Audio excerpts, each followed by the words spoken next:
Hello and welcome to a special interview for The Wire supported by Glenlivet Books. In the last 3 weeks, 4 scientific papers have raised worrying questions about the efficacy of a single dose of the AstraZeneca vaccine, known in India as Covishield, against the Delta variant. That is, to be specific, B16172, which, as you know, is rampant in India. And that in turn raises a second critical question.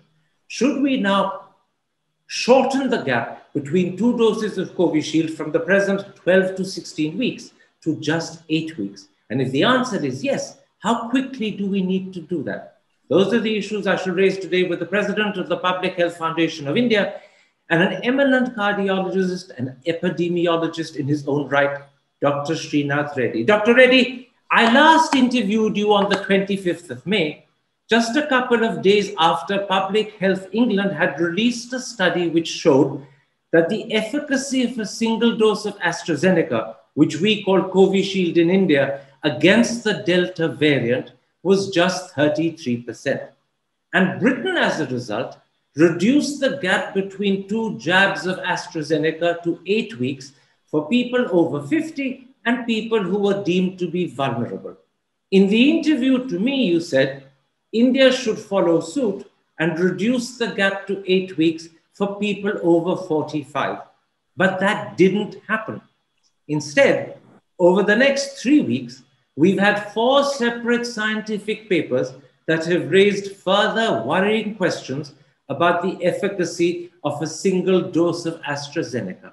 Is this why, in an article that you wrote for the Indian Express yesterday, you repeated the point you made to me in that interview? You said, and I'm quoting from that article, a single dose of AstraZeneca does not provide adequate protection against the Delta variant, which is dominant in India. Shortening the dose interval for AstraZeneca to 8 weeks is the right response to the variant. Yes, I fully agree. That's what I said, and I still stand by it, and it appears further evidence only validates that conclusion.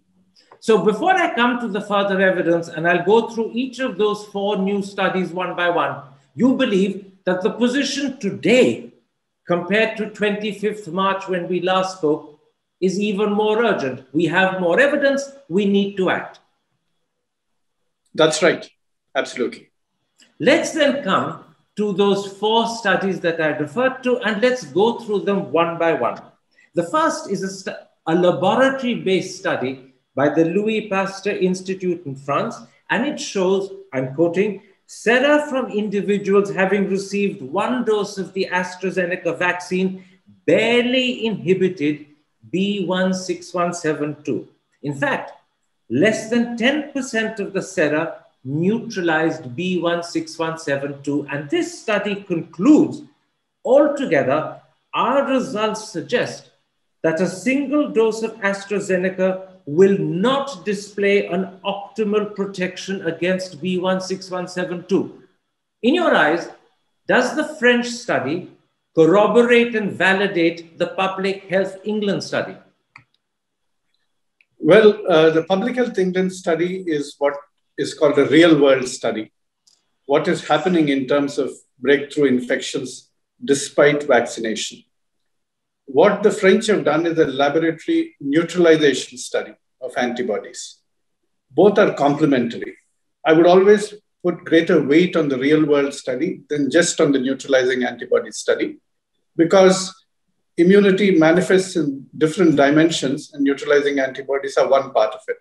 However, having said that, since neutralizing antibodies are taken as a very important measure of immunity, even in phase 1 and phase 2 trials, and are subsequently also tracked when variants appear, when real-world studies are not fully available, I believe the French study clearly aligns itself in terms of expressing anxiety about the efficacy of the single-dose AstraZeneca vaccine against the Delta variant.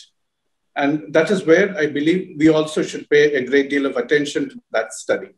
So to put that into simple language for the audience, when you say the French study aligns itself with concerns expressed by PHE about single dose efficacy of AstraZeneca. You're saying the French study is corroborating the apprehensions and concerns PHE raised.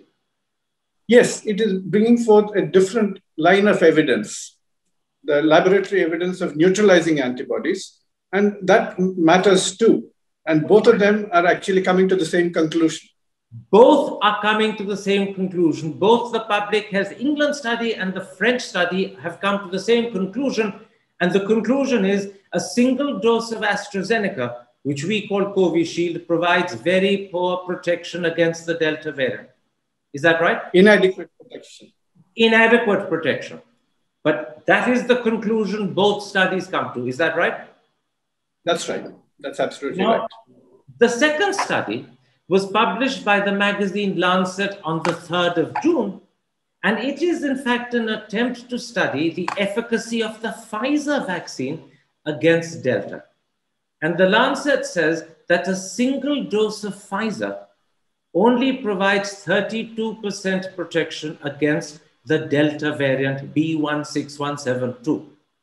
Now, on the basis that everyone all over the world unquestioningly believes that Pfizer is a superior vaccine to AstraZeneca, does it follow that if Pfizer only provides 32% protection after one dose, then that suggests that the PHE study about AstraZeneca providing only 33% protection must be correct?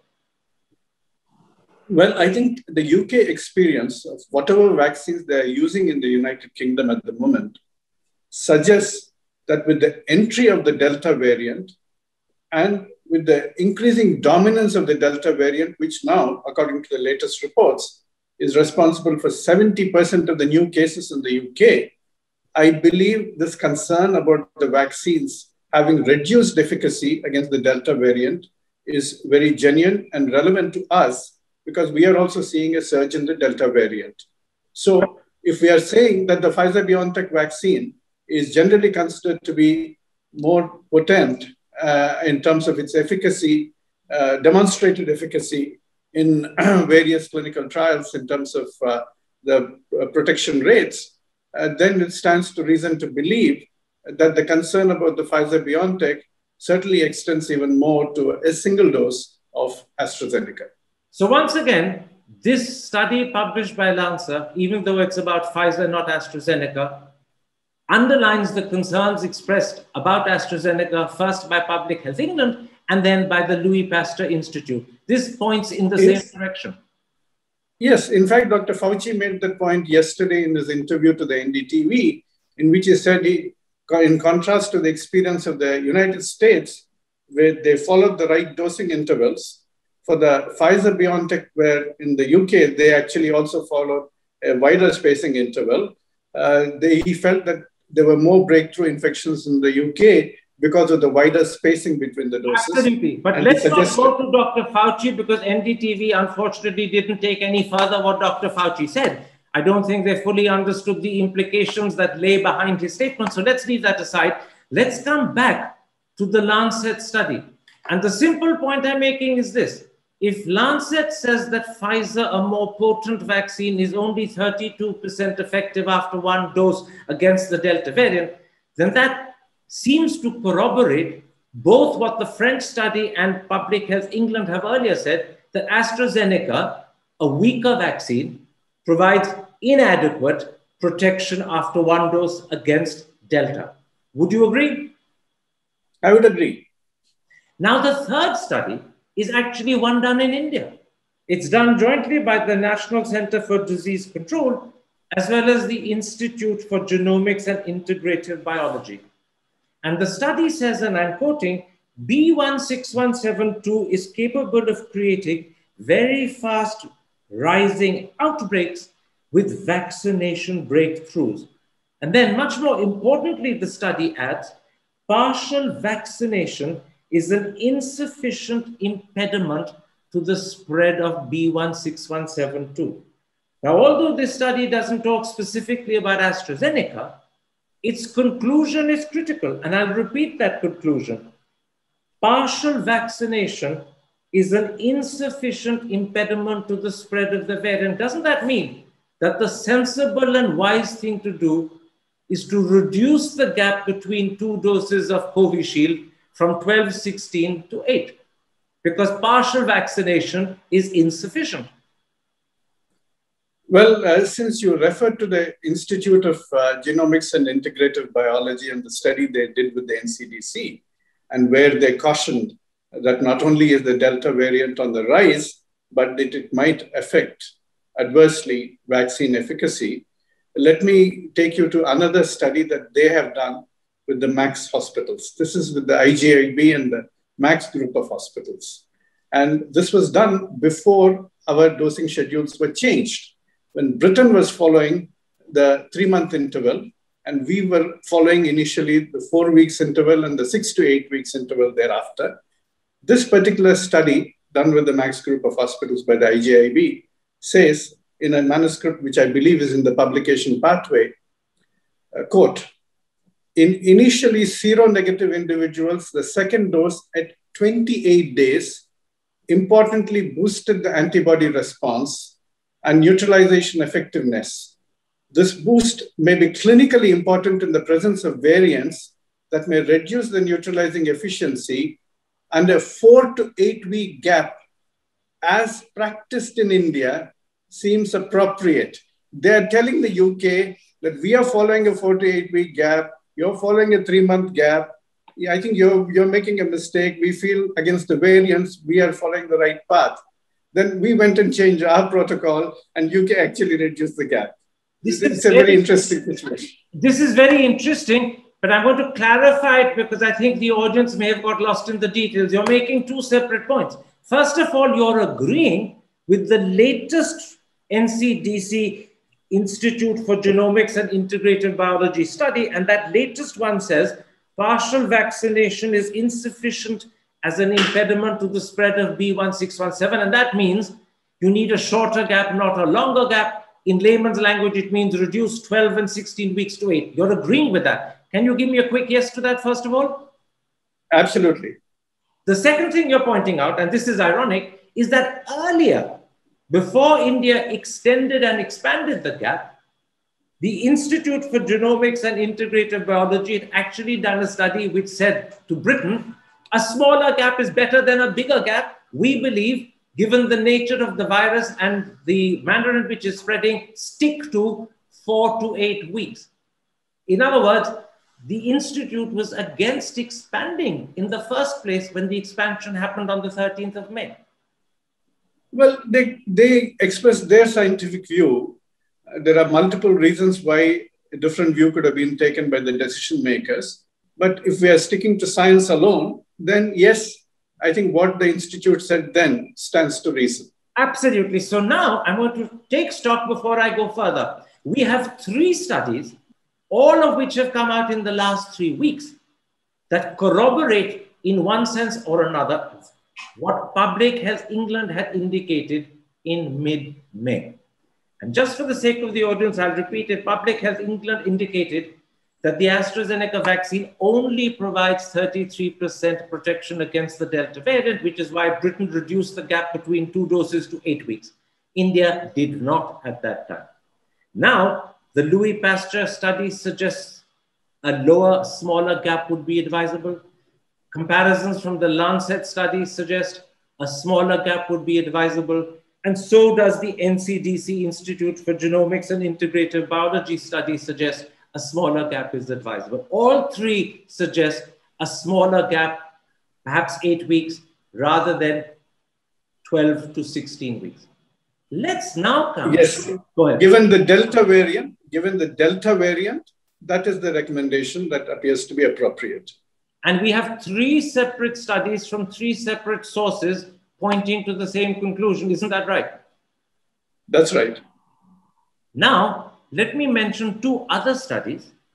They are not about vaccines, but they are about breakthrough infections connected specifically with the Delta variant. The first was done by the All India Institute of Medical Sciences, along with the Institute of Genomics and Integrative Biology.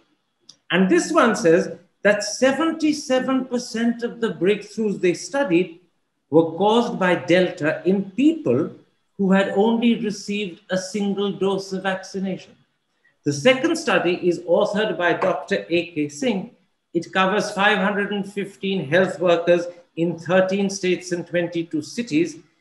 And that suggests there have been more breakthroughs after Covishield than after Covaxin.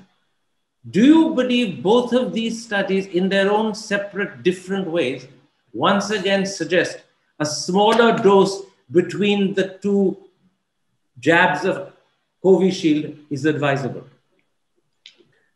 Well, in terms of the second study that you mentioned, Dr. Singh's study, I believe the number of people who received Covaxin were rather small, and therefore what we call the uncertainty band or the confidence interval would be very wide.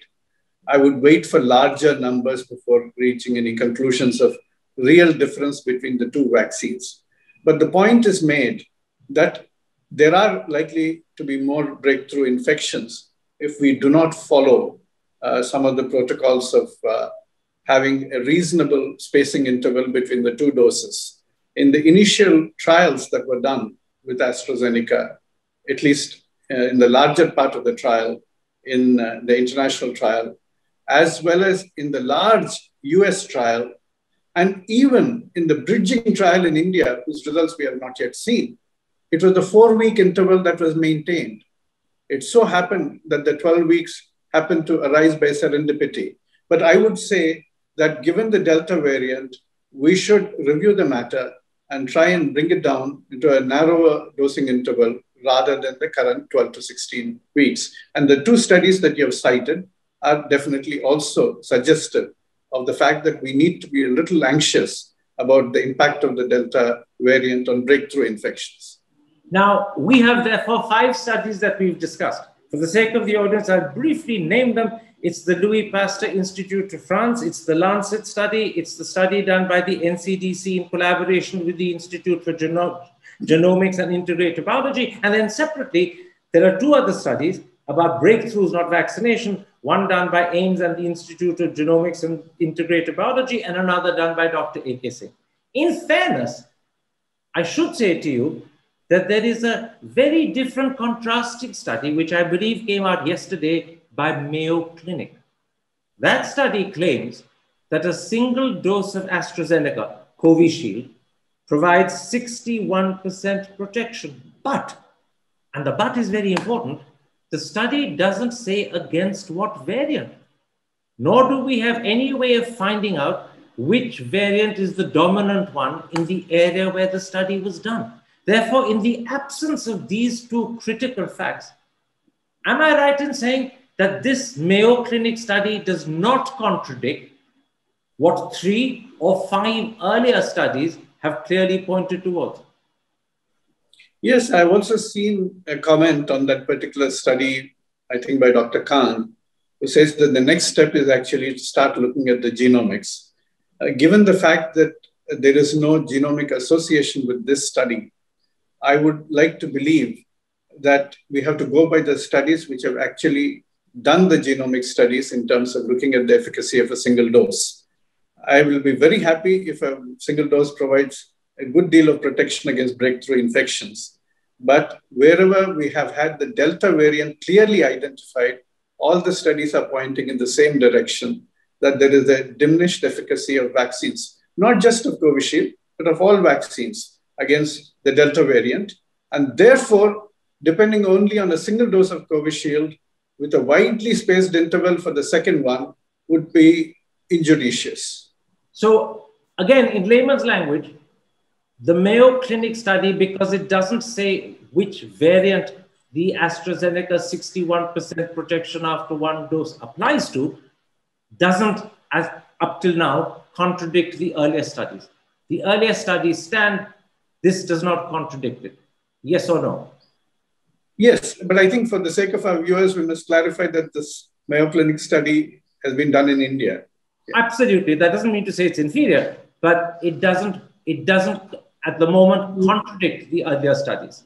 Yeah, I'm only saying it's relevant because it is Indian data. Absolutely. We should take that into account. But the important thing, Dr. Reddy, is it doesn't contradict PHE, Lancet, or the Louis Pasteur Institute. It doesn't contradict them. because that particular study doesn't even mention the Delta variant. Absolutely. Let's then sum up what we've established. Because I think we've gone into so much detail that the audience may be a bit befuddled, and a summing up of the position we've reached would be extremely helpful, particularly for lay people. We've established that there are two studies that clearly say one dose of AstraZeneca provides insufficient protection against the Delta variant. Those two studies are Public Health England and the French study done by the Louis Pasteur Institute. There is a third study by Lancet which corroborates this, but it does so by citing the poor efficacy of Pfizer vis-à-vis the Delta variant. And then we have the NCDC study done along with the Institute of Genomics and Integrated Biology, which clearly says that partial vaccination is insufficient against Delta. And I want to put a simple question to you. Earlier, when we spoke in May on the 25th, we had only one study, Public Health England. Now, we have 3 that corroborate Public Health England separately, 2 more that push in that direction. Can we ignore 5 studies from 5 different sources that seem to be suggesting the same conclusion? Is that wise to overlook all 5? Well, let me put it this way. The Delta variant seems to reduce the efficacy of each and every vaccine against which it has been tested. 2 doses of any vaccine do provide reasonable amount of protection even against the Delta variant. So there is no reason for us to lose heart. However, a single dose does appear to give inadequate protection, and having a wide spacing interval which delays the second dose may be hazardous. And therefore, when we are fighting the Delta variant, we need to ensure that adequate immunity is provided for protection by having the second dose given reasonably early rather than very late. I'm going to ask you to put that in layman's language, because you're talking to mothers, brothers, sisters, sons who are not doctors. What you're saying, and by the way, you said this in the interview to me on May the 25th. You said it again in the Indian Express article yesterday. But what you're saying is it would be inadvisable and risky to continue with the policy announced on May the 13th that the gap between 2 Covishield injections should be 12 to 16 weeks. It is now sensible to reduce the gap to 8. That is what you're saying, isn't it the case? Yes, I'm saying it is far better to have a shorter gap than a longer gap. So and that is the simplest way I can put it in. And you're saying an 8-week gap, because you said that in the interview on May the 25th and in the Indian Express, an 8-week gap. Yes, I'm sticking to that. I'm sticking to the 8-week gap. In which case, let me put this to you. Does the government of India have a duty to explain to the Indian people its response to these 3 or 5 studies that we've discussed? A, because they concern a vaccine that is 88% of all vaccination in India, and B, because they concern a variant, the Delta variant, which is rampant in the country. In fact, there are more cases of Delta in India than probably any other country in the world, perhaps all the other countries put together. So does the government of India have a duty to explain its response to these studies? Well, to be fair to the government of India, all these studies have come out in the recent days. Well, no, the government of India holds 3 press conferences, if not 4 a week. It doesn't take a lifetime to respond to a study that is drawing into controversy your own policy. Therefore, does the government have a duty to respond and explain to the people how they view these studies? Well, I saw a notification that they've referred the matter again for NTAGI's consideration and review. So let us see what the NTAGI says. Well, you're referring to a PIB statement, and I'll come to that in a moment's time. But does the government have a duty to respond to 3 studies that clearly suggest the policy adopted on the 13th of May is now risking inadvisable. There's been no response to that beyond saying we're studying it. Do we not need a fuller response? Well, I'm also awaiting a response like any other citizen. I believe that there should be an adequate response, taking into account all the available scientific evidence, not only that produced abroad, but also produced in India. You, for example, refer to the IGIB studies. I think that too needs to be taken into account. The NCDC studies need to be taken into account. And all of that should be put together to provide clarity on the matter. Quite right. So you're saying there should be an adequate response, and as yet there hasn't been one. In fact, as you said, you're waiting for one. Clearly, the government should respond. Yes? Yes, it should respond after reviewing all the available evidence, national and international. Then let's come to that, because what Dr. Paul said was that this matter will be studied by Intagi. Is time on Intagi's side? Can they take weeks to do this study, or do we need an answer pretty quickly?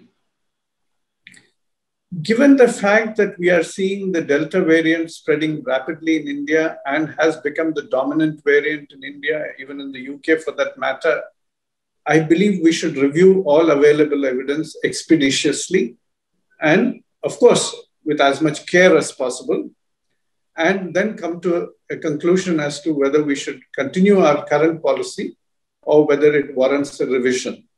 And I believe we should do that fairly soon. Give me some sense of what expeditiously and fairly soon mean. Are you talking about days, weeks, months? I'm talking about days. Days.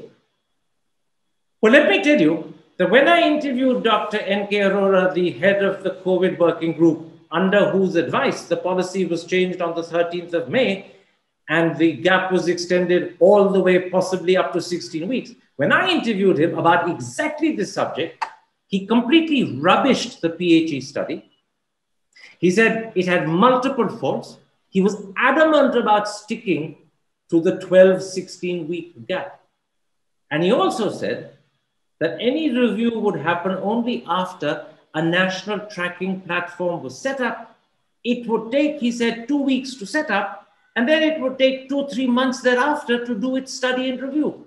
So not only has Dr. Arora indicated that the evidence as provided by PHE does not impress him, but he's also said that any change will happen 3 months down the road if it happens. What do you make of that? Well, I think more studies have come up later on. There is far more evidence available. I'm sure, being the good scientist that he is, Dr. Arora will review the evidence and then come to a conclusion which he sees as the most appropriate from the point of view of scientific accuracy and credibility. But I do hope that the decision will be taken early rather than late, because we are going through this process of vaccination now.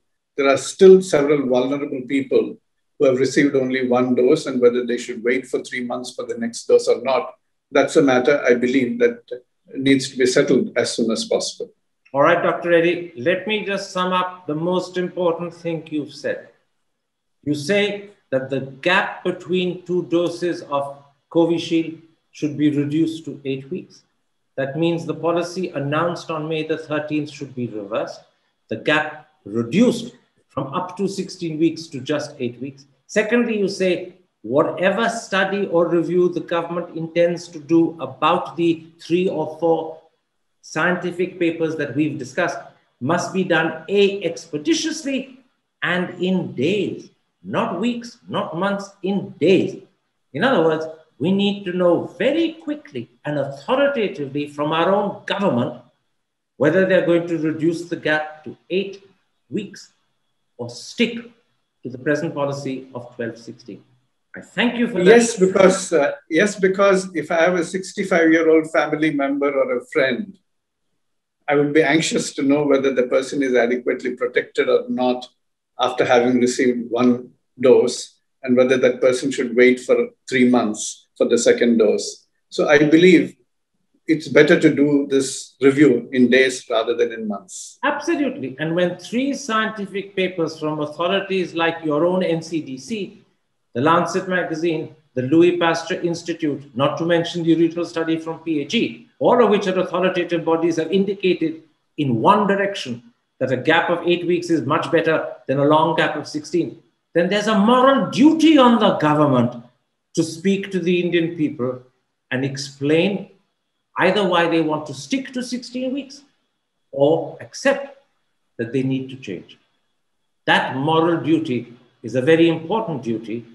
You haven't said it bluntly, but you made it clear. The answer must be given in days. We've come to the end of this interview, but there's one more issue I want to raise with you, Dr. Reddy, and it concerns you personally.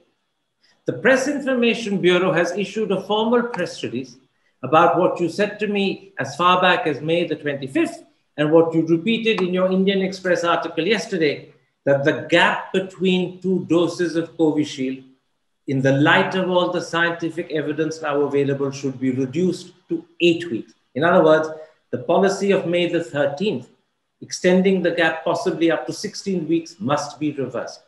The PIB has responded to that. Do you, before I end, want to respond to what the PIB has said? Well, you must indulge me with a little bit of time to explain my position vis-à-vis that particular press release. I believe Dr. V.K. Paul has been quoted in the press release, and he very rightly said there are many areas that need to be taken into consideration. And right from the beginning, I think the concern that has been there with the policymakers is, do we use the limited vaccines we have for protecting a smaller number of people, or try and provide more extended protection to a larger number of people by using a single dose? Now, views would differ on that.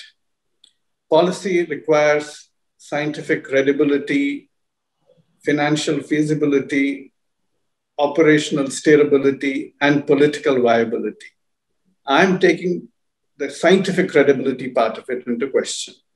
Their science, I think, is reasonably unequivocal at this point in time that widely spaced doses of the AstraZeneca vaccine would not be the right way to go, and we must actually provide as much protection to vulnerable people as fast as possible. And if we are using this logic that we would rather spread out the protection to a much larger number of people rather than protect the most vulnerable with the best possible impact of the vaccine, then are we going to follow the same thing with Covaxin?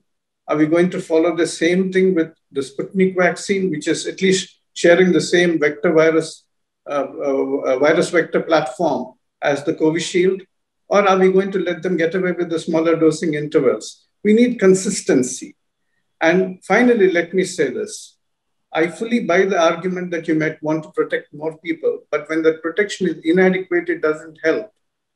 When a ship is in danger, you start evacuating the people who are most vulnerable, the women, children, and elderly. You give them the life jackets.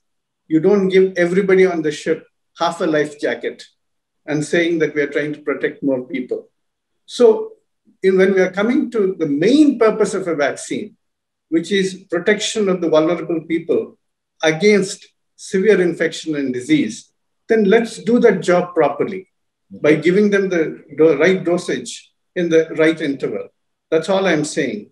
But then let the government decide on multiple other considerations the best way to go. But when we're debating science, let us do it. And if we disagree, then let us disagree agreeably. Fine. That's very clear. It's a crystal clear response. Perhaps one of the most important things you said is when a ship is in danger, you evacuate the most vulnerable first because they face the greatest danger. You don't give half a bit of protection to everyone and ensure that everyone sinks. I hope the government hears that. I thank you, Dr. Reddy, for this interview. And in particular, I thank you for making explicitly clear something you said first in May on the 25th, and you gave me an interview in which you then repeated to the Indian Express yesterday in your article. The gap between the 2 doses of AstraZeneca, what we call Covishield, must be reduced to 8 weeks. The May 13th policy, extending it possibly up to 16, needs to be reversed. And if the government wants to study the 3 or 4 scientific papers that have emerged in the last 3 weeks before it decides, then it must do so expeditiously. And that means in days. In days, I repeat, not weeks or months, because people's lives are at stake. Thank you very much, Dr. Reddy. Take care. Stay safe. Thank you.